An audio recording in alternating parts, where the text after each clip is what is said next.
gente tem entrevista bem importante agora.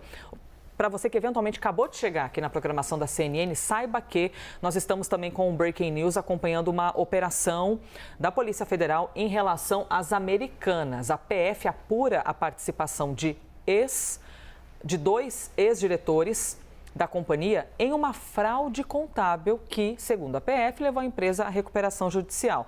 Hoje tem operação de busca e apreensão, também mandado de prisão com duas pessoas bem importantes ali da gestão da empresa que não foram encontradas, estão em outro país, que inclusive já constam na lista da Interpol como pessoas procuradas. Sobre isso, a gente conversa agora com Aurélio Valporto, presidente da Associação Brasileira de Investidores. Muito obrigada pela gentileza da entrevista com a gente aqui na CNN Brasil. A gente está falando de uma ocorrência que, de acordo com a PF, essa é a maior fraude da história do mercado financeiro brasileiro. Já é possível conseguir estimar qual o impacto disso para os investidores? Bom dia a todos. A maior fraude eu não diria, é uma das maiores, porque nós temos grandes fraudes no passado que rivalizam e até superam essa.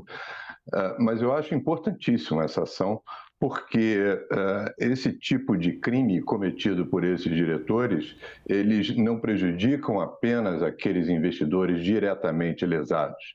Eles prejudicam principalmente a rigidez e a credibilidade do mercado de capitais brasileiro, que vem vem assistindo uma fuga de capitais, e tem como um dos principais motivos justamente a falta de credibilidade atingida por essas seguidas fraudes contra investidores e que vem lesando, que tira o ânimo do investidor de colocar o dinheiro diretamente nas empresas aqui no Brasil.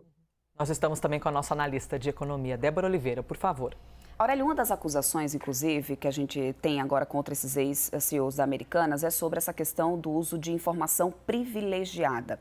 Eu queria que você pudesse explicar para os nossos telespectadores e também possíveis investidores que estão assistindo agora, o que exatamente se trata essa informação privilegiada? O que é isso? Por que isso é tão perigoso numa situação como essa ou coloca em risco os investimentos, né? Enfim, de qualquer que seja, quem quer que seja o investidor? E por que nesse caso se caracterizou, então, esse uso de informação privilegiada?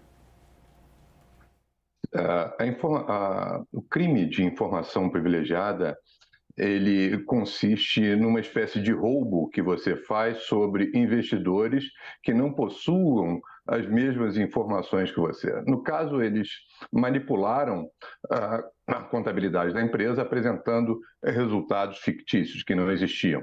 Com isso, as ações valiam muito mais do que elas estavam sendo negociadas a um valor muito maior do que elas efetivamente valiam, porque esses resultados inflaram a cotação da empresa.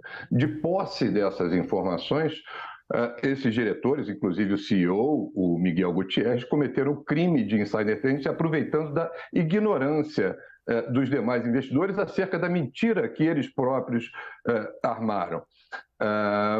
É como você vender um carro com motor fundido para alguém, você sabendo que o motor está fundido, você vende ele a um valor de mercado e o carro não vale praticamente nada porque esse motor está quebrado. Essa pessoa, esse comprador, ignora esse fato. De que maneira, Aurélio, a gente poderia aumentar, eu não sei como é que funciona uma fiscalização ou uma atenção um pouquinho mais robusta para que isso não ocorra? Porque quem investe precisa minimamente, olha, você passa uma vida trabalhando, ou você trabalhou, ganhou um dinheirinho. Você vai pegar aquilo que é o teu tesouro, o teu bem, e vai investir numa empresa. Assim. Como é que você melhora para que isso aumente essa conexão de segurança que as pessoas têm de ter, né, na hora de investir numa empresa?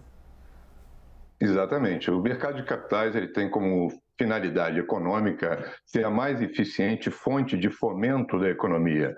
Os investidores colocam a sua poupança diretamente nas empresas, se tornando sócios dessas empresas, sem que o dinheiro passe pelo sistema bancário.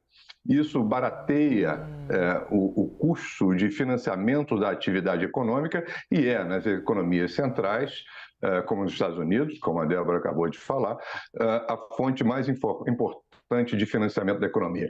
Por isso, quem comete esses crimes contra investidores são exemplarmente punidos lá. para que não seja minada a credibilidade do mercado.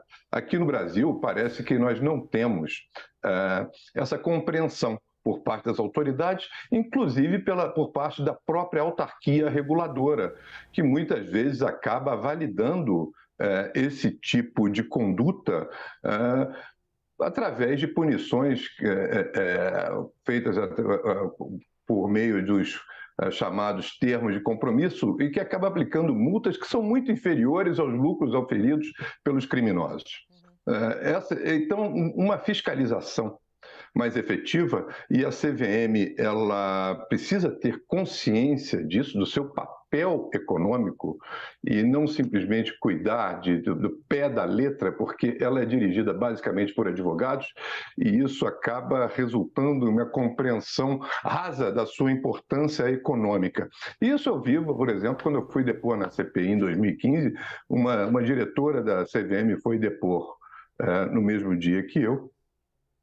E quando ela foi perguntada, olha, existem muitos investidores reclamando de perdas, o que a senhora tem a dizer sobre isso? Um deputado indagou ela. E ela respondeu, olha, sempre vai ter gente reclamando de perda, porque para alguém ganhar, alguém tem que perder. Ou seja, na compreensão dessa diretora, o mercado de capitais é um jogo de soma zero. Que para ter um ganhador, tem um perdedor. E isso é reflexo da economia. Se a economia fosse um jogo de soma zero, fosse um jogo que necessariamente é de soma zero, nós estaríamos na idade da pedra até hoje, a economia não cresceria. Então, precisa ter uma maior compreensão das autoridades da importância do mercado de capitais para que essa fiscalização se torne mais efetiva e a punição exemplar. Parece que isso tem mudado, tá? Porque já foi bem pior do que é hoje, mas ainda somos muito incipientes. A CVM ela tem um quadro também muito exíguo, ela que não corresponde à importância da economia brasileira, que é a segunda maior economia no continente americano, depois dos Estados Unidos. E precisa ter essa compreensão para que haja uma ampliação da fiscalização, uma compreensão melhor também do judiciário sobre a seriedade desses crimes e que eles sejam investigados pela Polícia Federal, pelo Ministério Público e punidos de forma exemplar. E é essencial também que recursos sejam recursos que sejam recuperados desse tipo de criminoso, sejam revertidos aos lesados e não distribuídos para incêndio na Amazônia e outras causas assim, como nós temos visto acontecer aqui no Brasil. No caso da Petrobras, por exemplo, nos Estados Unidos a Petrobras foi responsabilizada, ressarciu investidores, e aqui os recursos que vieram para o Brasil, houve uma briga entre o Ministério Público para fazer um fundo dos procuradores, os outros de olho em dinheiro que poderia ir para em vez de ressarcir os lesados. Isso é um absurdo. Isso mostra que o Brasil demonstra ao mundo, sim, ao público investidor, que o Brasil não tem um ambiente sério para atrair esse tipo de investimento. Olhares críticos muito importantes, principalmente em um dia como hoje. Operação da Polícia Federal mirando, então, integrantes, pessoas com cargos importantes na Americanas. Aurélio Valporto, muito obrigada pela gentileza da entrevista, por ter conversado aqui com a gente. Mas deixa eu dar o crédito aqui certinho. Presidente da Associação Brasileira de Investidores. Muito obrigada. Bom dia. Exatamente.